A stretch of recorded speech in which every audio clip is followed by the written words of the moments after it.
Esses 2 últimos meses eu me inscrevi num curso de astronomia, porque eu nunca vi tanta estrela na minha vida, com o problema que eu tive na coluna, umas fisgadas no nervo que me deixaram maluco. Cada vez que eu abaixava era uma fisgada, e chega uma hora você começa a achar que não tem mais graça viver assim, porque dói, dói, dói. Eu já tinha tido dor, uma dor também forte antes. Eu diria que essa é nota 8, né? Eu tive a nota 10, que é a pedrinha no rim viajando pelo canalzinho, que é bem menor que ela, e ela vem com uma estrelinha cheia de pontinhas e vai descendo pelo ureter até chegar na bexiga, e com isso ela também dá um curso de astronomia. Você vê galáxias inteiras de dor, encolhido que nem numa posição fetal no chão de casa. Passei dias assim. E dor é uma coisa que realmente tira qualquer pessoa do sério. Eu fico imaginando o apóstolo Paulo, né, que ele recebeu um espinho na carne. A Bíblia não fala o que é esse espinho na carne, não fala se é uma doença, se era uma enfermidade, se era uma deficiência, ou se era até às vezes um demônio, né, porque ali ele fala que é mensageiro de Satanás, e no grego está ângelos de Satanás. Era alguma coisa que ficava fazendo ele sofrer. A gente sabe o que é um espinho, né? Se você tiver um espinho no pé, não adianta. Você anda, ele toda hora dói, ele cutuca. Então eu fiquei imaginando como é que devia ter sido o sofrimento de Paulo, com essa dor, com esse sofrimento constante que Deus permitiu na vida dele.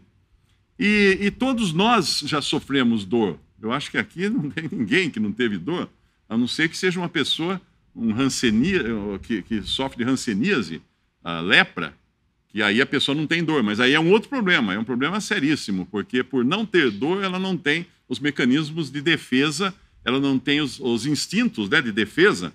Se alguém for colocar o dedo no olho, ela não vai piscar. A pessoa vai conseguir enfiar o dedo no olho dela sem que ela pisque, porque não tem o instinto da dor.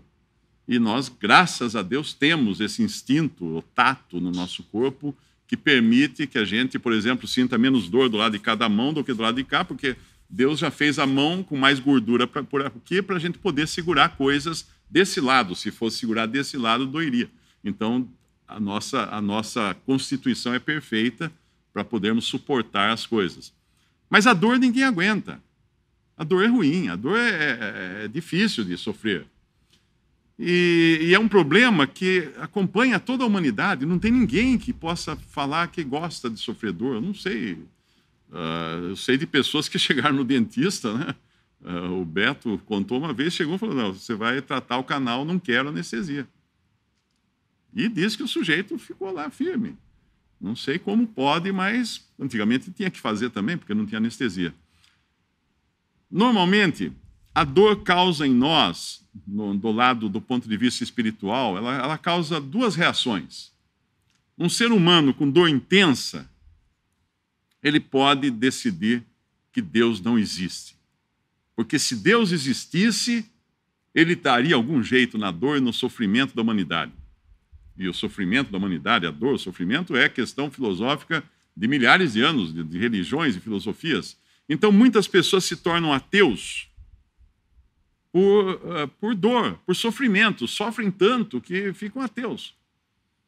Eu conheci um homem uma vez, e eu caminhando com ele numa estrada, num sítio, e tentando falar do evangelho para ele, e ele, porque Deus não existe, porque Deus não existe, porque Deus não existe, e uma hora eu não sei o que aconteceu, não sei que versículo que eu falei, alguma coisa, ele parou no meio da estradinha de terra que a gente estava caminhando, começou a apontar para cima e começou a xingar Deus de tudo que era palavrão. Mas xingava, eu não estava mais ali, parece que ele não esqueceu que eu estava do lado dele. Ele xingando Deus e apontando o dedo para cima.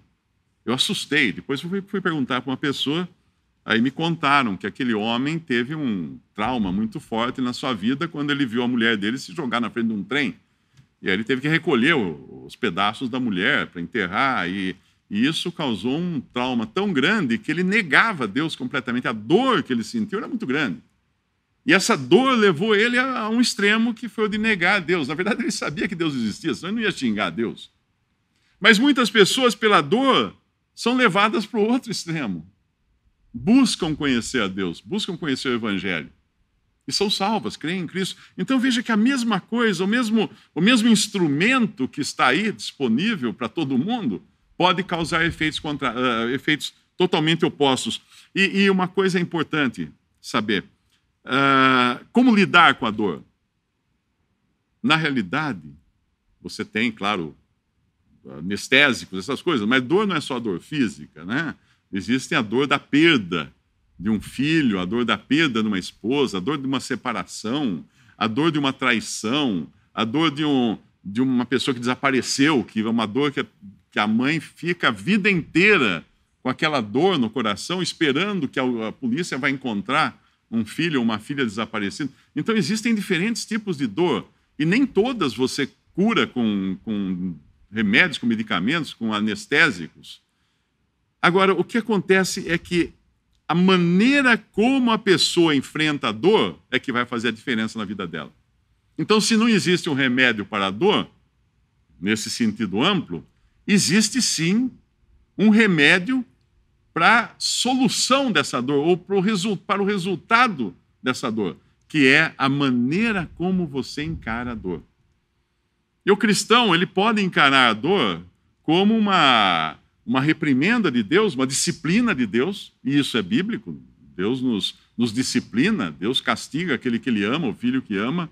Deus é um pai daqueles que creem no Senhor Jesus, então Ele pode tomar essa dor como uma repreensão, Ele pode tomar essa dor como Jó, que apesar de Jó não entender a sua dor, o seu sofrimento, Deus estava tratando com Jó ali para que ele morresse Jó. Para que Jó morresse, na verdade, né? O Jó morresse ali. E no final de tudo, aqueles 3 amigos de Jó que ficam o tempo todo importunando ele, não, você fez alguma coisa errada, não, olha, a minha experiência me diz que você fez alguma coisa errada. E vinha o outro falando assim, não, os antigos, a tradição diz que você fez uma coisa errada. O outro, não, mas porque eu senti assim um vento que passou que você fez uma coisa errada. Então, cada um deles abordava a questão da dor, do sofrimento de Jó de uma perspectiva diferente, ou do misticismo, dos sentimentos, outro da experiência própria, da observação da natureza, das coisas, outro da tradição dos antigos. Cada um vinha com uma resposta para o sofrimento de Jó. Mas estavam todos errados, porque Deus, no final, vai dar razão para Jó. E vai repreender os amigos de Jó. Vai repreender os seus amigos, porque eles estavam errados. Não é possível entender a maneira como Deus lida com cada pessoa. É difícil você chegar para uma pessoa e falar, a dor que você sente, você fez coisa errada. Não tem como você chegar e dar essa sentença. É Deus quem pode estar tratando com aquela pessoa, e ela, então, está tendo um exercício com Deus. E Jó reclamou da dor? Se reclamou da dor.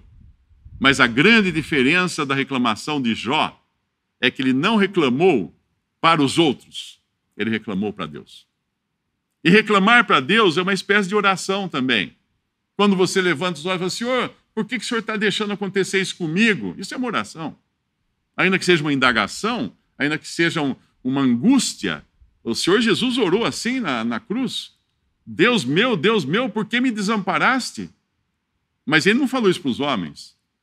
Ele não falou, Deus me desamparou. Não, ele falou com Deus. E assim, Jó também se dirigiu a Deus na sua angústia. E uma pessoa que conhece a Deus, ela vai se dirigir a Deus na sua angústia também, na sua dor. Tem um versículo no Salmo 119, 71, que diz assim, foi-me bom ter sido afligido para que aprendesse os teus estatutos. Esse é um versículo que eu gosto de lembrar sempre, até na hora que eu dou uma topada com o dedão em alguma quina, eu vou pensar nele. Foi-me bom ter sido afligido. Deixa eu ver o que eu tenho que aprender com essa aflição, com essa dor. E essa é a reação que o cristão tem diante da dor. E uma das coisas interessantes da dor, eu na minha incredulidade, antes da minha conversão, há 40 anos já, eu vaguei pelas religiões orientais. E as religiões orientais são muito bonitas, são muito interessantes, muito desafiadoras para a pessoa que quer se orgulhar de si mesma. Porque você sempre tem aquela pose, né, que você conhece coisas que os outros não conhecem. Você sabe de segredos que ninguém mais sabe. E isso para a carne é um prato cheio. Para o ego, isso é excelente. É como teoria conspiratória, né? O ego fica contente. Eu sei que a Terra é plana, ou que não existe satélites, ou coisa assim. Porque o ego enche disso e a pessoa se convence dessas coisas. Então, o ego fazia com que... O meu ego ficava muito contente de seguir as religiões orientais, porque ninguém mais do meu relacionamento conhecia aquelas coisas. Então, eu era o tal. Alguém vinha perguntar para mim, eu falava aquelas coisas bonitas, tudo.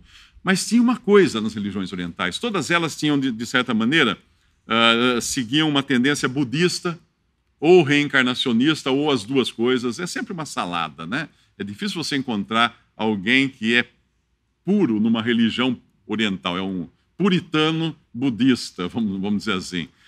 Mas essas religiões orientais, elas tinham um problema, porque mesmo nelas eu tinha dor.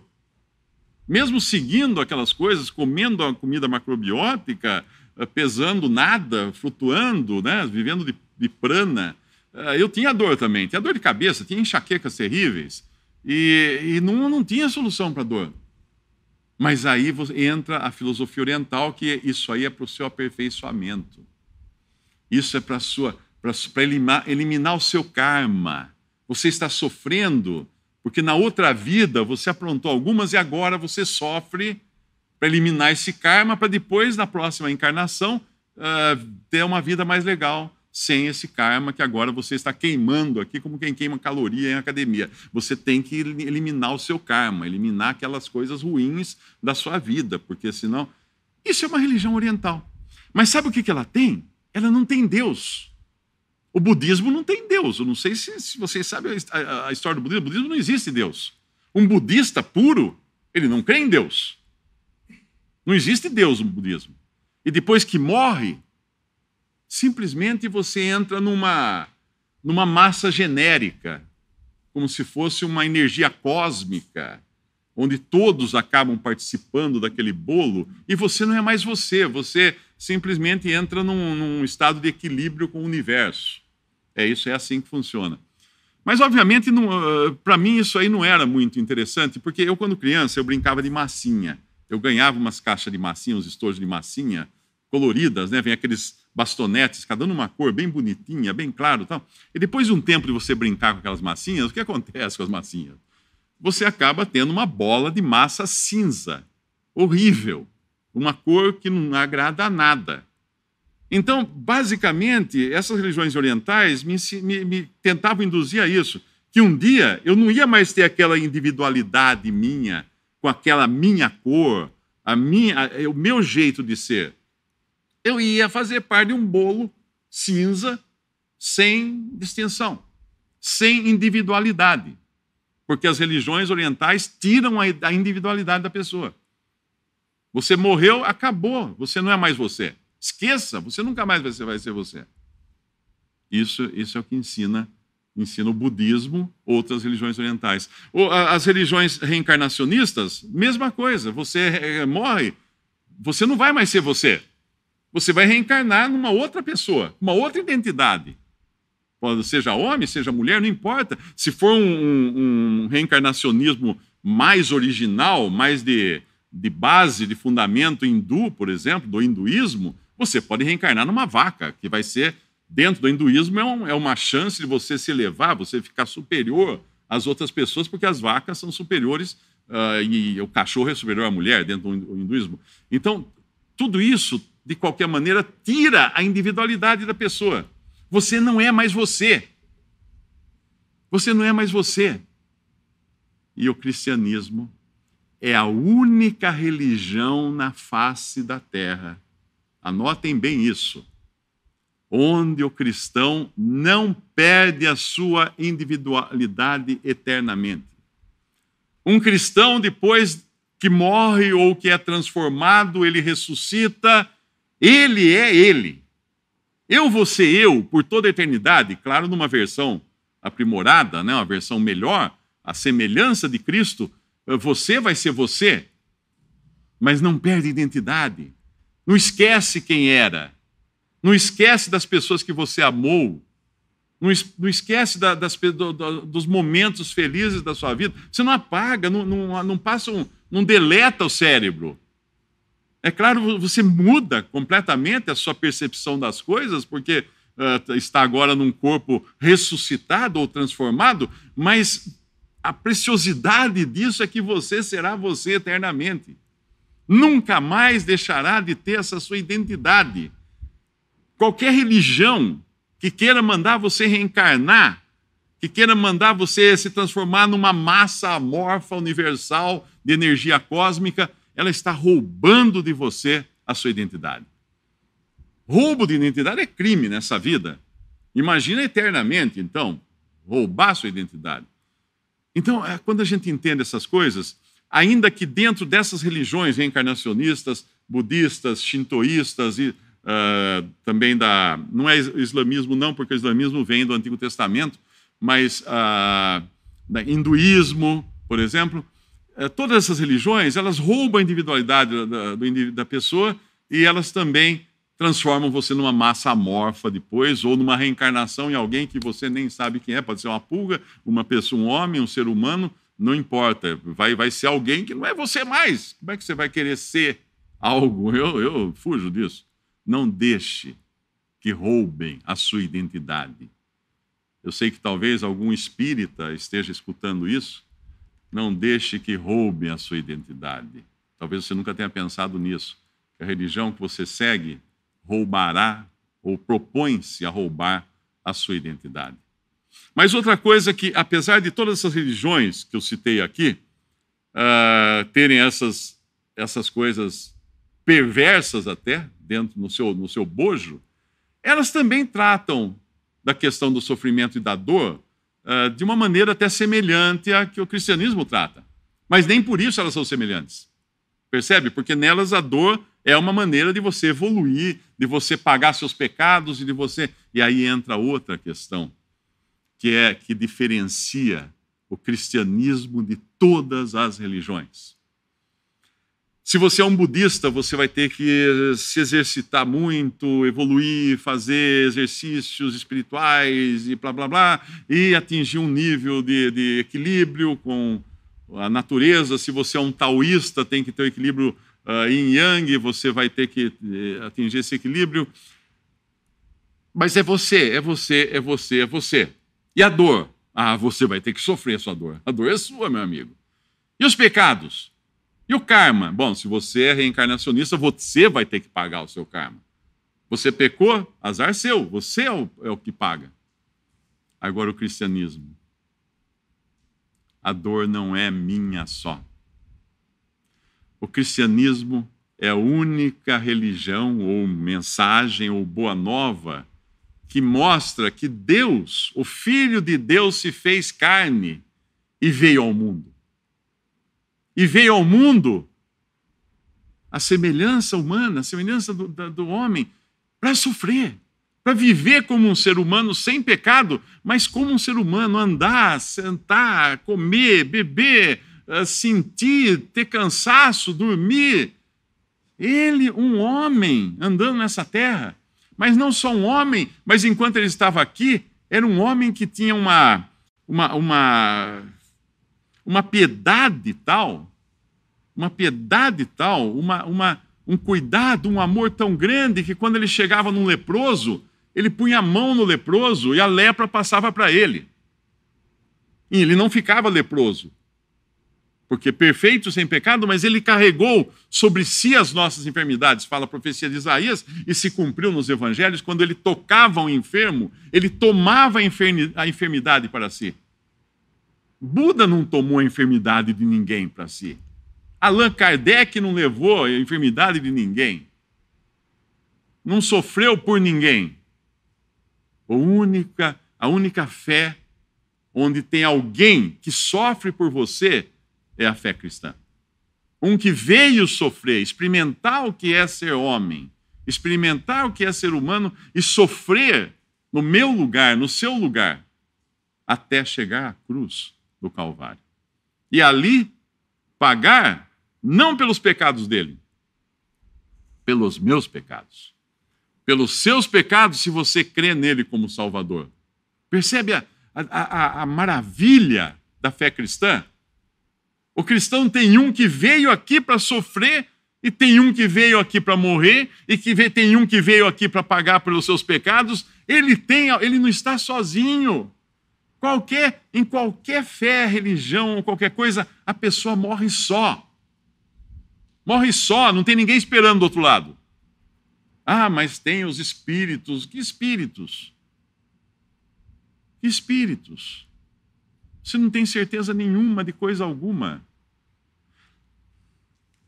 Quando nós vamos lá em Hebreus, capítulo 5, versículos 7 a 8, diz assim: o qual, falando do Senhor Jesus, nos dias da sua carne, oferecendo com grande clamor e lágrimas, orações e súplicas, ao que podia livrar da morte, foi ouvido quanto ao que temia. Ainda que era filho, aprendeu a obediência por aquilo que padeceu, por aquilo que sofreu, principalmente esse final. Ainda que era o Filho de Deus, o Filho de Deus, Deus e homem, ele teve que aprender coisas que ele nunca tinha experimentado antes, em toda a eternidade. Uma foi dor. Você pode imaginar Deus sentir dor? O Filho de Deus, o Senhor Jesus, aqui na terra, sentia dor. Você pode imaginar ele padecer sofrimento? Ele padeceu sofrimento. Você pode imaginar Deus precisar aprender, entrar na escola, vamos chamar assim, a escola da obediência. Ele precisou aprender obediência. Por quê? Porque ele nunca precisou obedecer antes.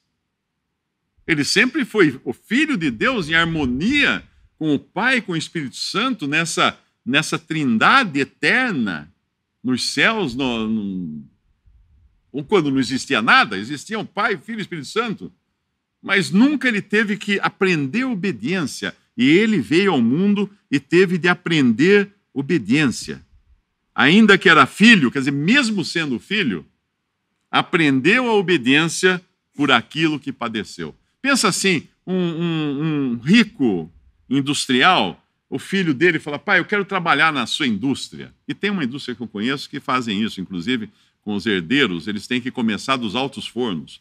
Eles têm que começar do chão de fábrica, botar um avental e mexer com o aço que está saindo do alto forno, se ele quiser subir na carreira dentro da indústria. Alguém podia olhar, mas isso aí não é filho? Não podia pular essas etapas? Mas aqui o sistema é esse. Ele tem que aprender tudo, desde o chão de fábrica, até chegar numa gerência. Ele tem que passar por todo o processo. E aí o Senhor Jesus passou por isso. Então, você e eu temos um homem que é Deus, que não só se importa com os seres humanos, mas se importa tanto com os seres humanos que se fez homem, que veio em carne, para sofrer, para viver aqui como ser humano, para tomar os sofrimentos dos que o cercavam ali naquela hora que ele estava ali, tomar sobre si os sofrimentos daquelas pessoas e fazer algo que todos nós fazemos, né? Eu acho que isso é difícil alguém falar que não chora. O Senhor Jesus chorou. Você pode imaginar Deus chorar? O Filho de Deus chorar? Ele chorou 3 vezes, pelo menos, que nós temos na Bíblia, 3 situações quando ele chora. Ele chorou, primeiro, em Lucas, capítulo 19, versículo 41, diz que quando ia chegando, vendo a cidade, chorou sobre ela, a cidade de Jerusalém, dizendo: se tu conhecesses também, ao menos neste teu dia, o que à tua paz pertence, mas agora isso está encoberto aos teus olhos.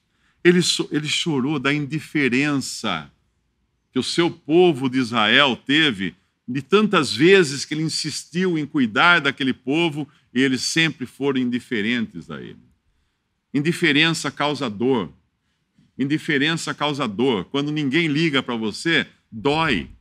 Uma criança abandonada, quando os pais desprezam, quando as pessoas desprezam, isso dói, ela chora. Ela chora de desprezo, de desalento. Ele chorou também numa outra passagem, em João, capítulo 11, versículo 32 em diante. Tendo, pois, Maria chegado aonde Jesus estava e vendo-o, lançou-se aos seus pés, dizendo-lhe: Senhor, se tu estivesses aqui, meu irmão não teria morrido. Jesus, pois, quando a viu chorar, e também chorando os judeus que com ela vinham, moveu-se muito em espírito e perturbou-se. E disse: Onde o pusestes? Disseram-lhe: Senhor, vem e vê. Jesus chorou. Isso chama-se empatia, porque ele sentiu a dor que as irmãs de Lázaro estavam sentindo. Ele viu as irmãs, choravam, as pessoas, os amigos chorando, ele sentiu toda aquela dor, todo aquele sofrimento, ele tomou para si. Ele chorou. Não necessariamente pela morte de Lázaro, porque em 5 minutos Lázaro estaria vivo. Ele sabia disso, ele ia ressuscitar Lázaro em seguida. Mas ele sofria junto com aqueles que sofriam. Ele é o servo sofredor de Isaías 53. Como pasmaram muito a sua vista, porque estava desfigurada como de nenhum outro, né? Ele tomou sobre si as nossas iniquidades, ele como ovelha muda foi ao matadouro. Tudo isso mostrando ele tomando o lugar dos seus, sofrendo em lugar dos seus, morrendo no lugar dos seus, assumindo a culpa dos seus. Isso fez Jesus. Isso fez o Salvador. Como é que alguém pode querer buscar uma religião onde você vai ficar sozinho? Não tem ninguém que sofra por você, não tem ninguém que sofra com empatia junto com você, que chore junto com você. E não tem, obviamente, ninguém que morra por você. Você vai passar tudo sozinho. Como que alguém pode desprezar? Quando ele fala, tem um versículo que fala em Lamentações 1:12, e ele tem uma conotação também profética, que diz assim: Não vos comove isso, a todos vós que passais pelo caminho, atendei e vede se a dor como a minha dor, que veio sobre mim, com que me entristeceu o Senhor no dia do furor da sua ira. Ele sofreu uma dor que é maior do que qualquer dor que um ser humano possa sofrer. Isso na cruz do Calvário. Mas a terceira vez que ele chora, a primeira vez foi então quando ele viu Jerusalém e chorou sobre a cidade. A segunda vez quando ele chora de maneira empática pelas irmãs de Lázaro. E a terceira vez, em Lucas 22, 41 a 44, apartou-se deles cerca de um tiro de pedra e, pondo-se de joelhos, orava, dizendo: Pai, se queres, passa de mim este cálice. Todavia não se faça a minha vontade, mas a tua. E apareceu-lhe um anjo do céu que o confortava. E, posto em agonia, orava mais intensamente, e o seu suor tornou-se em grandes gotas, como de sangue, que corriam até o chão. Alguém pode me perguntar, mas onde foi que ele chorou aí? Na verdade, é aquele versículo de Hebreus que complementa esse, quando diz em Hebreus 5, versículo 7, o qual nos dias da sua carne, oferecendo com grande clamor e lágrimas, orações e súplicas ao que o podia livrar da morte, foi ouvido quanto ao que temia. Ele não pedia, ele não suplicava para ser livrado da cruz, para ser livrado da obra que ele tinha que consumar. Ele não queria ficar na morte, ficar no Hades. Ele foi ouvido naquilo que ele pedia. E ele pediu isso com lágrimas. Embora no Evangelho não fale das lágrimas, nós podemos subentender isso da passagem de Hebreus 5. E quando nós vamos lá em Isaías capítulo 50, versículo 4, diz que o Senhor Deus me deu uma língua erudita para que eu saiba dizer a seu tempo uma boa palavra ao que está cansado. Ao que está cansado. Por quê? Porque ele também esteve cansado. Porque ele também sentou-se à beira do poço um dia para conversar com aquela mulher samaritana, cansado do sol, cansado da caminhada. E Deus deu a ele uma língua erudita para que ele pudesse ter uma boa palavra ao que está cansado. Ele: desperta-me todas as manhãs, desperta-me o ouvido para que ouça como aqueles que aprendem. Olha que interessante, esse que andou aqui na terra, não apenas vindo como Deus da glória e passando, flutuando diante das pessoas, como são os semideuses da Grécia Antiga, ou alguma coisa assim. Não, pisando no chão e num processo de aprendizagem. Desperta meu ouvido todas as manhãs para que ouça como aquele que aprende. Ele estava aprendendo as coisas ao mesmo tempo que ele suportava os sofrimentos das pessoas que estavam ao seu redor. O que nós fizemos com ele? Não fizemos caso dele. Não fizemos caso dele. Os homens hoje constroem grandes catedrais, grandes basílicas, grandes monumentos, colocam um Cristo Redentor em cima lá da Baía da Guanabara, fazem tantas homenagens e honrarias, mas, na verdade, estão enganando a quem, não é? Porque ele foi chutado para fora desse mundo. Não só chutado para fora desse mundo, ele foi condenado à morte como um malfeitor. Com os malfeitores foi contado. Ele estava na lista dos procurados, se a gente pode dizer assim. Se tivesse naquele tempo os cartazes que tem hoje nas delegacias, ele estaria com a sua foto ali, procurado, criminoso, tem que ser preso e morto. É isso que os homens fizeram com ele, com o Filho de Deus que veio ao mundo e que nada fez a não ser dar amor, consolar, curar, ressuscitar mortos, tudo isso ele fez. Pois perseguem, no Salmo 69, versículo 26, pois perseguem a quem afligiste e conversam sobre a dor daqueles a quem feriste. É assim que os homens agem, assim que nós agimos com Cristo. Mas naquela cruz, naquilo que parecia ser a derrota do Senhor Jesus ali, na realidade, ali ele conquistou a maior de todas as vitórias. Porque ele morreu no meu lugar, ele morreu no seu lugar. Você teve uma pessoa que quis morrer por você. A sua dor não é para você levar sozinho. A sua dor, ele quer levar junto. E não só a dor, mas a morte. Ele quis morrer no meu lugar e no seu lugar. E não só isso. Enquanto qualquer religião pode dizer que você vai pagar depois, você vai reencarnar, você vai sofrer, você vai... A fé cristã, a Bíblia, ensina que na cruz Jesus tomou sobre si os nossos pecados. Foi feito pecado em nosso lugar e ali morreu, no meu lugar, recebendo o juízo de Deus. Então ele ali também sofreu a pena que eu, pecador, devia sofrer. Quando ele tomou sobre si os meus pecados, ele sofreu a pena que eu deveria sofrer por toda a eternidade.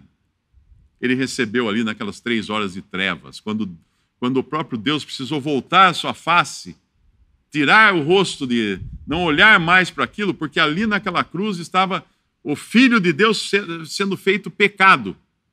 Algo que Deus não poderia ter qualquer ligação com isso.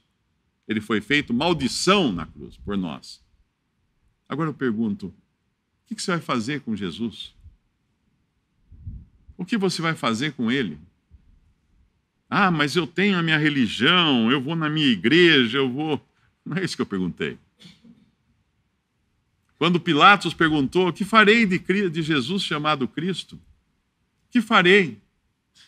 O povo respondeu com as mãos, com os punhos de ódio, crucifica-o, crucifica-o. Pediram a morte dele. Pediram que ele fosse chutado fora dali. Esse mesmo que veio tomar sobre si as nossas dores. Lá em Isaías capítulo 53, nós lemos a passagem, em algumas Bíblias tem até um subtítulo em cima, colocando chamando ele de o servo sofredor, porque no versículo 3 diz assim: era desprezado, o mais indigno entre os homens, homem de dores, experimentado nos trabalhos, e como um de quem os homens escondiam o rosto, era desprezado. Não fizemos dele caso algum. Verdadeiramente ele tomou sobre si as nossas enfermidades. Isso ele fez em vida. Quando ele caminhava aqui e curava os enfermos, ele pegava para si a enfermidade daqueles enfermos. Tomou sobre si as nossas enfermidades, as nossas dores levou sobre si. A mesma coisa com as dores, ele tomava sobre si. Embora eu tenha passado todos aqueles dias com dores fortes, e alguém pode falar assim, mas o Senhor Jesus não levou suas dores ali? Não. Não, ele levou meus pecados na cruz. Mas eu tinha ele para me confortar. Como todo cristão tem a ele para suplicar, para pedir ajuda, para receber conforto e consolo. A minha mãe morreu com dores terríveis, tomando morfina nos últimos dias, mas ainda assim, ela olhava para a janela e ela falava assim, filho, o meu Senhor vai entrar por ali para me buscar, para me levar. Isso não vem do ser humano. Como é que alguém, num momento desse, vai dizer uma coisa dessa? Não. Vai se revoltar, vai xingar, vai fazer um monte de coisa. Não. Esperando por ele para levá-la para o céu. Isso é a mudança que Cristo faz no coração e na vida de uma pessoa. Nós o reputamos por aflito, ferido de Deus e oprimido. Na verdade, ele foi ferido de Deus, por mim e por você. Mas ele foi ferido pelas nossas transgressões e moído pelas nossas iniquidades. O castigo que nos traz a paz estava sobre ele, e pelas suas pisaduras fomos sarados. Todos nós andamos desgarrados como ovelhas, cada um se desviava pelo seu caminho, mas o Senhor fez cair sobre ele a iniquidade de nós todos. Ele foi oprimido, mas não abriu a sua boca, como um cordeiro foi levado ao matadouro, e como a ovelha muda perante os seus tosqueadores, ele não abriu a sua boca. Puseram a sua sepultura com os ímpios e com o rico na sua morte, porquanto nunca fez injustiça, nem houve engano na sua boca. Todavia o Senhor agradou moê-lo, fazendo-o enfermar. Quando a sua alma se puser por expiação do pecado, verá a sua posteridade, prolongará os dias, e o bom prazer do Senhor prosperará na sua mão. Trabalho da sua alma ele verá, ficará satisfeito. Com o seu conhecimento, o meu servo justo justificará muitos, porque as iniquidades deles levará sobre si. Pelo que lhe darei parte de muitos, e com os poderosos repartirá ele despojo, porquanto derramou a sua alma na morte, foi contado com os transgressores, aqueles ladrões que estavam ao seu lado. Mas ele levou sobre si o pecado de muitos, e pelos transgressores intercede. O que você vai procurar fora disso? Onde você vai encontrar consolo fora desse Filho de Deus que se fez homem, que sabe o que é sofrer? Onde você vai encontrar alguém que morra por você? Senão nesse que já morreu. Portanto, creia em Jesus como seu Salvador e receba por graça.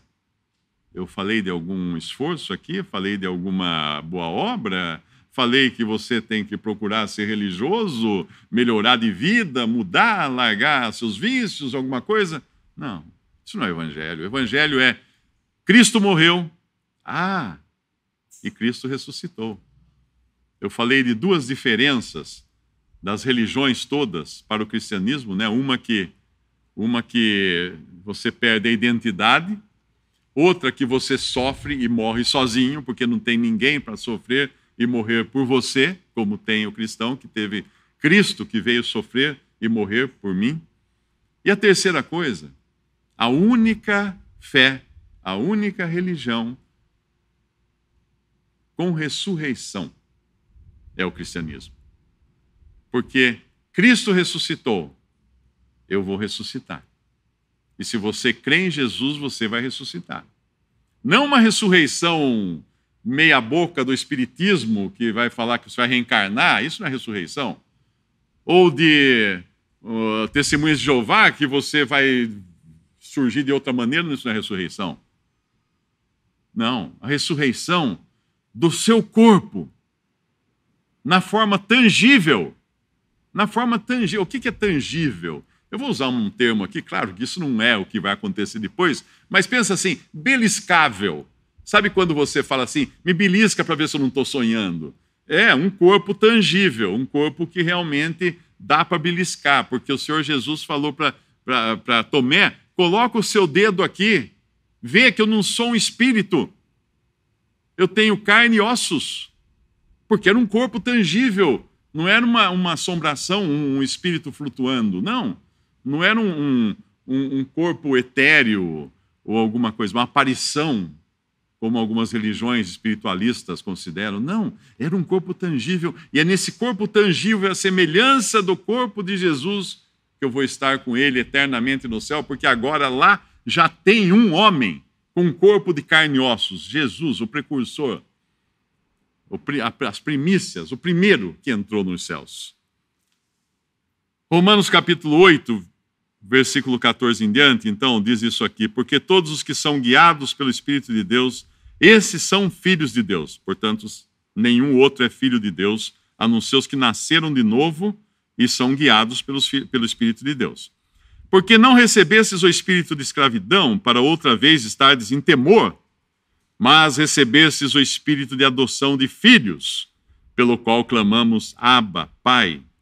O mesmo Espírito testifica com o nosso espírito que somos filhos de Deus, aqueles que creem em Jesus como Salvador. E se nós somos filhos, somos logo herdeiros também. Herdeiros de Deus e co-herdeiros de Cristo, e é certo que com Ele, se é certo que com Ele padecemos, para que também com Ele sejamos glorificados. Porque para mim tenho por certo que as aflições, as dores, os sofrimentos, as angústias, seja lá o que for, desse tempo presente, não são para comparar com a glória que em nós há de ser revelada.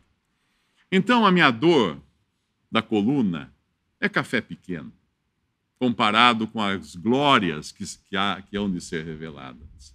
A dor, qualquer que seja, o sofrimento de perda, de ausência, de separação, de traição, qualquer que seja o sofrimento, não é para ser comparado às glórias reservadas para aquele que crê em Jesus como seu Senhor e seu Salvador. É por isso que é o meu convite, creia em Jesus. E tem um poema que eu traduzi já há vários anos, eu encontrei ele no meu site mais antigo que eu tenho, eu gostaria só de ler aqui para a gente terminar. O que farás com Jesus o Senhor? Pergunta solene para quem não tem paz, pois Deus quer saber, Ele quer decisão. Que resposta, então, tu agora darás? O que farás com Jesus o Senhor, se jovem ou velho, já deves pensar, pois cedo ou tarde a vez chegará de tua condição tão perdida mostrar. O que farás com Jesus o Senhor, que um dia em Belém quis se manifestar, mas com um estranho afronta sofreu? Que resposta irás a ele hoje dar? O que farás com Jesus o Senhor? Aceitas? Rejeitas? O que vais fazer? Qual é a tua resposta a esta questão? O que tu decides agora dizer? Eternas e graves as implicações. Aceitas? Rejeitas? Solene é pensar. Por que vais ficar nessa vida infeliz, se agora em Jesus podes já confiar? O que farás com Jesus, o Senhor? Oh, não percas tempo, tens que resolver. A Ele, confiante, eleva a tua voz. Jesus, meu Senhor, hoje em Ti quero crer. Creia em Jesus como seu Salvador. Damos graças a Deus pela sua palavra. Nosso Deus e Pai, que mensagem cheia de amor é essa do Evangelho, que Cristo veio ao mundo, andou aqui, sofreu aqui, caminhou aqui, experimentou aqui o que é ser homem, em todas as dificuldades. E foi até a cruz, no Calvário, para ali receber os nossos pecados e morrer em nosso lugar. Pai, que mensagem fantástica, que mensagem magnífica, Pai. Que obra essa que Tu proveste desde a eternidade, para que um dia a Tua casa ficasse cheia de salvos, de redimidos, de lavados pelo sangue precioso do Cordeiro. Pai, nós agradecemos por isso. E agora pedimos, Pai, se alguém que está escutando esta mensagem ainda não tem a certeza da sua salvação eterna, ainda não tem alguém que morra por si, ainda não tem alguém em quem recostar a sua cabeça na hora da dor, na hora do sofrimento, Pai, cuida dessa pessoa, para que creia em Jesus, para que vá a Ele e receba Ele como Senhor e Salvador, e recoste a cabeça nele, nesse que dá repouso, nesse que chama e convida os aflitos para irem a Ele. Pai, nós agradecemos por essa mensagem que ainda é pregada em todo o mundo, até que Cristo venha nos buscar. Nós agradecemos no nome precioso do Senhor e Salvador Jesus. Amém.